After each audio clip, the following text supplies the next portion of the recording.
Hello friends, welcome to Learners Forum. So in the doubt session series la pathinga appadina நம்ம செகண்டா பார்க்க போறது circuit வந்து நமக்கு காமனா ஒரு சர்க்யூட் பேஸ்ட் क्वेश्चन கொடுக்கும்போது பாத்தீங்கன்னா இருக்கும். பட் அதுல வந்துட்டு ஒரு ரெசிஸ்டர்ல நிறைய ரெசிஸ்டர் வந்து அதாவது ஃபார் எக்ஸாம்பிள் இப்போ நான் உங்களுக்கு டிரா பண்ணி காட்டுறேன் அப்படினா உங்களுக்கு வந்து ரெசிஸ்டரோட பொசிஷன் இப்படி ப்ளேஸ் பண்ணியிருக்கலாம் அண்ட் இந்த மாதிரி இருக்கலாம் அண்ட் அகைன் இங்கே நமக்கு இருக்கலாம்.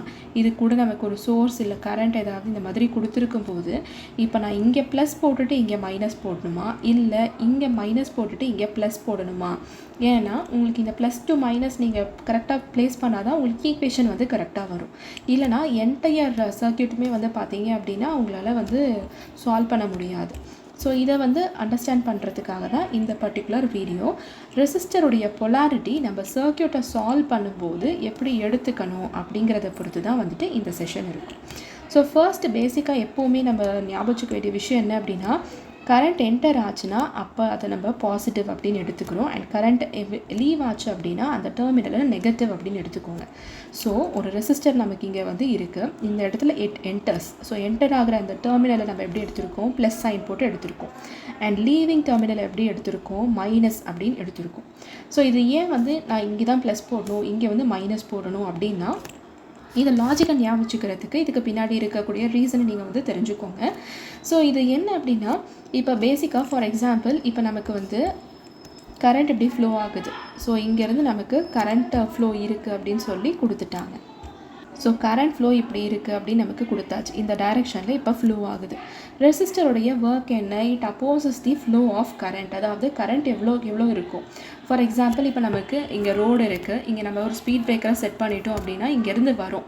அப்போ எவ்வளோ ஸ்பீடில் வந்தாலும் இந்த ஸ்பீட் பிரேக்கர் இருக்குன்றதுனால என்ன பண்ணோம், நமக்கு அந்த ஸ்பீடை கொஞ்சம் கம்மி பண்ணி கொடுக்கும். அப்போ அதுக்கேற்ற மாதிரி கொஞ்சம் கொஞ்சமாக வண்டி வந்து இதை தாண்டி வந்ததுக்கப்புறமா வந்துட்டு மூவ் ஆக ஆரம்பிக்கும். சேம் கான்செப்ட் தான். ஸோ இப்போ நம்ம கரண்ட் இங்கே இருக்குது, இந்த ரெசிஸ்டர் வழியாக பாஸ் ஆகிட்டு வெளியில் வரும்போது பார்த்தீங்க அப்படின்னா கரண்ட் வந்து அப்போஸ் ஆகி மினிமல் கரண்ட் தான் வந்து நமக்கு இங்கே ஃப்ளோ ஆகும். ஸோ இப்போ கரண்ட் இங்கே நிறையா இருக்குது, அதனால் நம்ம ஒரு ப்ளஸ் அப்படின்னு எடுத்துக்கலாம். அண்ட் இங்கே கம்மியாக இருக்குது அப்படின்னா அதை இண்டிகேட் பண்ணுறதுக்கு நம்ம ஒரு நெகட்டிவ் சைனாக எடுத்துக்க போகிறோம். As simple as that. So இப்படி நீங்கள் ஞாபகம் வச்சிட்டிங்க அப்படின்னா எப்போவுமே ஒரு ரெசிஸ்டருக்கு எப்படி ஸ்டார்ட் ஆகுதோ, அதாவது அந்த கரண்ட்டோட டைரெக்ஷன் எப்படி இருக்கோ அந்த ஃப்ளோவை பொறுத்து ஸ்டார்ட் ஆகிற இடத்துல we have positive and end ஆகிற இடத்துல பார்த்தீங்க அப்படின்னா நெகட்டிவ் பொலாரிட்டி வச்சு நம்ம ஃபிக்ஸ் பண்ணிக்கணும் அப்படிங்கிறது நமக்கு டிஃபால்ட்டாக தெரிஞ்சுக்கணும். அண்ட் இதில் இன்னொரு விஷயமும் நீங்கள் கவனிச்சிக்கலாம். இந்த ரெசிஸ்டர் சிம்பிள் வச்சு கூட நீங்கள் வந்து ஞாபகத்துக்கு வச்சுக்கலாம். ரெசிஸ்டர் இப்போ நமக்கு எப்படி இருக்குது, இது மாதிரி ஜிக்ஸாக்காக மூவ் ஆகுது. ஸோ நார்மலாக இப்படி நம்ம ஓடுறதுக்கும் பார்த்தீங்கன்னா இப்படி ஜிக்ஸாக்காக ஓடும்போது கண்டிப்பாக நம்மளுடைய ஸ்பீடு வந்து குறையும். ஸோ அப்படி குறையிற அந்த ஃபேக்டரை தான் நம்ம வந்து ஒரு நெகட்டிவ் பொலாரிட்டியை வச்சு ரெப்ரசென்ட் பண்ணுறோம். ஸோ இந்த மாதிரி ஏதாவது ஒரு டிப்பிக்கல் எக்ஸாம்பிள் வச்சு நீங்கள் ஞாபகம் வச்சுக்கிட்டீங்க அப்படின்னா கான்செப்ட் வந்து ரொம்ப ஈஸியாக இருக்கும். ஸோ எப்போவுமே when it flows from A to B, so இப்போ ஏலேருந்து பி ஜங்ஷனுக்கு இப்படி ஃப்ளோ ஆகுது, இப்படி தான் கரண்ட் ஃப்ளோ இருக்குது அப்படின்னா எப்போவுமே starting terminal is positive and ending terminal வந்து நமக்கு நெகட்டிவாக இருக்கும். இது வந்து பார்த்தீங்க அப்படின்னா இந்த டைரெக்ஷனுக்கு. இன்கேஸ் இப்போ அப்படியே ஆப்போசிட்டாக இருக்குன்னு வச்சுக்கோங்களேன். ஃபார் எக்ஸாம்பிள் பியிலேருந்து ஏக்கு கரண்ட் டைரெக்ஷன் நமக்கு இப்படி இருக்குது அப்படின்னா அப்போ நம்ம எப்படி போடணும், ஸ்டார்டிங் டெர்மினல் வந்து it should be represented with a positive polarity and leaving terminal நமக்கு நெகட்டிவாக இருக்கிறதுனால இப்போ நமக்கு ப்ளஸ் அண்ட் மைனஸ் எப்படி சேஞ்ச் ஆயிருக்குன்னு பாருங்கள். ஸோ இப்போ ரெண்டுத்துக்கும் இருக்கக்கூடிய இந்த டிஃப்ரென்ஸ் தெரிஞ்சது. ஏன் இங்கே ப்ளஸ் இங்கே மைனஸ், ஏன் இங்கே மைனஸ் ப்ளஸ் அப்படின்னு தெரிஞ்சுட்டோம் அப்படின்னா நீங்கள் ரெசிஸ்டரை உங்களுக்கு எந்த பொசிஷனை ப்ளேஸ் பண்ணீங்க அப்படின்னா கூட உங்களால் பொலாரிட்டியை வந்து கரெக்டாக ஃபிக்ஸ் பண்ணிவிட்டு சர்க்யூட்டை சால்வ் பண்ணுறதுக்கு வந்துட்டு ரொம்ப ஈஸியாக இருக்கும். ஸோ இதனால தான் வந்து பார்த்தீங்க அப்படின்னா நம்ம இதை வந்து நல்லா தெரிஞ்சுக்கணும் அப்படின்னு சொல்லியிருந்தேன். ஸோ ராங் டைரெக்ஷன் நம்ம போட்டோம் அப்படின்னா ஃபார் எக்ஸாம்பிள் கரண்ட் டைரெக்ஷன் இப்படி இருக்குது, இங்கே ப்ளஸ் நம்ம போடணும், ஆனால் நம்ம நெகட்டிவ் போட்டுட்டு இங்கே ப்ளஸ் போட்டுட்டோம்னா என்ன ஆகும் அப்படின்னா என்டையர் சர்க்யூட்டை நம்ம சால்வ் பண்ணும்போது நமக்கு அந்த நெகட்டிவ் சைன் அப்படியே ஆப்போசிட்டாக நமக்கு க்ரியேட் பண்ணி கொடுக்கும். அதனால தான் எப்போவுமே இதை வந்து கரெக்டாக ஞாபகிச்சுக்கோங்கன்னு சொல்கிறது. ஸோ எப்போவுமே கரண்ட் என்டர் ஆகிறது ப்ளஸ் லீவ் ஆகிறது வந்து பார்த்தீங்க அப்படின்னா நெகட்டிவ் அப்படிங்கிறத ஞாபகத்துக்கு வச்சுக்கோங்க. ஸோ இப்போ KVL எப்படி நம்ம கன்சிடர் பண்ணணும் அப்படின்னா, KVL அப்படிங்கிறது வந்துட்டு Kirchhoff's voltage law. So potential rice and drop அப்படின்னு நம்ம கன்சிடர் பண்ணுவோம். ஸோ ரைஸ் அண்ட் ட்ராப் அப்படின்னா இங்கே வந்துட்டு கரண்ட்டை பொறுத்து நம்ம பண்ணுறதுக்கு பதிலாக இங்கே நம்ம எல்லாமே வோல்டேஜ் வந்து ரெப்ரசென்ட் பண்ணுவோம். ஸோ இதில் வியோட வேல்யூ என்ன, v is equal to I into R. So டைரெக்டாக நமக்கு v வேல்யூ கொடுத்துருந்தாங்க அப்படின்னா ரைஸ் ஆர் ட்ராப்பா அப்படிங்கிறத நம்ம பார்க்கலாம். இன்கேஸ் நமக்கு v வேல்யூ கொடுக்கல அப்படின்னா அப்போ நம்ம ப்ராடக்ட் ஆஃப் கரண்ட் அண்ட் ரெசிஸ்டன்ஸாக எடுத்துக்க போகிறோம். ஸோ அந்த கான்செப்ட் தான் இங்கே எப்படி அப்ளை பண்ண போகிறோம் அப்படின்னா, இங்கே ஆர் வேல்யூ நமக்கு வந்து கொடுத்துட்டாங்க, இட் இஸ் ஆர் அப்படின்னு, அண்ட் கரண்ட் வந்து நமக்கு இப்படி ஃப்ளோ ஆகுதுன்னு கொடுத்தாச்சு. இப்போ நீங்கள் ரெசிஸ்டருடைய பொலாரிட்டியை இங்கே ப்ளஸ் இங்கே மைனஸ் அப்படின்னு ஃபிக்ஸ் பண்ணும்போது I into R அப்படின்னு கிடச்சிருச்சு. அண்ட் அதனுடைய வேல்யூ எப்படி இருக்குன்னு பாருங்கள், இங்கே ப்ளஸ்லேருந்து மைனஸுக்கு போகுது, அதாவது குறைஞ்சிட்டே வருது. அதனால் நம்ம என்ன பண்ணணும், மைனஸ் IR அப்படின்னு நம்ம ஒரு பொட்டென்ஷியலை வந்துட்டு ரெப்ரசன்ட் பண்ணுறோம். அதனால தான் வந்து பார்த்தீங்க அப்படின்னா நம்ம ஈக்குவேஷன்ஸ்லாம் ரெப்ரசன்ட் பண்ணும்போது ப்ளஸ் IR, அதாவது இப்போ ஆர் வேல்யூ ஃபார் எக்ஸாம்பிள் ஒரு 10 ohms இருக்குன்னு வச்சுக்கோங்களேன், மைனஸ் 10I1 அப்படின்னு ரெப்ரசன்ட் பண்ணணும். அண்ட் அதுவே இப்போ நமக்கு வந்துட்டு அகெயின்ஸ்ட் தி கரண்ட்டில் ஃப்ளோ ஆச்சு அப்படின்னா, இப்போ நமக்கு வந்து பார்த்தீங்க அப்படின்னா கரண்ட் டைரக்ஷன் வந்து இப்படி இருக்குது, ஆனால் it is flowing from B to A.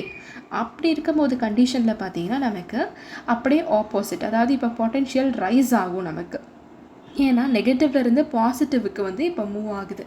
So current direction வந்து பார்த்திங்கன்னா இந்த மாதிரி தான் இருக்குது. ஆனால் டெர்மினல்ஸ், அதாவது அந்த ஃப்ளோ எப்படி இருக்குது அப்படிங்கிறத நம்ம பார்த்தோம் அப்படின்னா, இப்போ B to A நான் கேல்குலேட் பண்ணணும் அப்படிங்கும்போது நான் இங்கே வந்துட்டு இட் இஸ் கெட்டிங் இன்க்ரீஸ்ட். அப்போ அந்த இன்க்ரீஸை டினோட் பண்ணுறதுக்காக தான் ப்ளஸ் I into R அப்படின்னு நம்ம வந்து இங்கே டினோட் பண்ணுறோம்.